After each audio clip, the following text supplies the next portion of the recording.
Lewis Hamilton should have quit to avoid Mercedes' disaster, warns ex-British F1 star. Lewis Hamilton should have quit F1 at the end of last season and taken a year out, according to former British F1 driver Tiff Needell. The former ensign star said taking a sabbatical would have allowed the 7-time champion to see how competitive Mercedes were under a new rules package.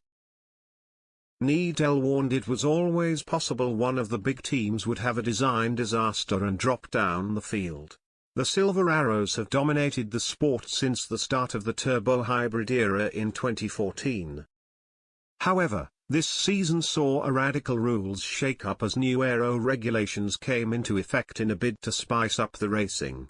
The new rules were expected to launch in 2021 but were pushed back due to the coronavirus pandemic, which allowed some teams extra time to work on their cars.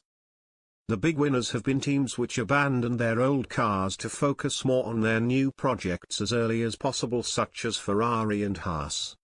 Speaking on his Love Cars on the Grid podcast, Needell explained, "I actually said with the new formula coming, if I was Lewis, it'd take a year out to see how the Mercedes goes and then come back a year later. There is always the chance that one of the big teams would have a design disaster." Lewis should have quit, which would have been a good impact on the race that happened at the end of last year. Stayed out for a year and he would have been sitting pretty. He bravely came forward and boy, he must be regretting doing another season with that awful car. Hamilton could only finish 13th in Imola after a poor qualifying saw both cars knocked out in Q2. The 7-time champion was then unable to work his way through the field after being stuck in a DRS train in the sprint race and Grand Prix. Teammate George Russell had an excellent start and benefited from Charles Leclerc's late spin to finish in P4.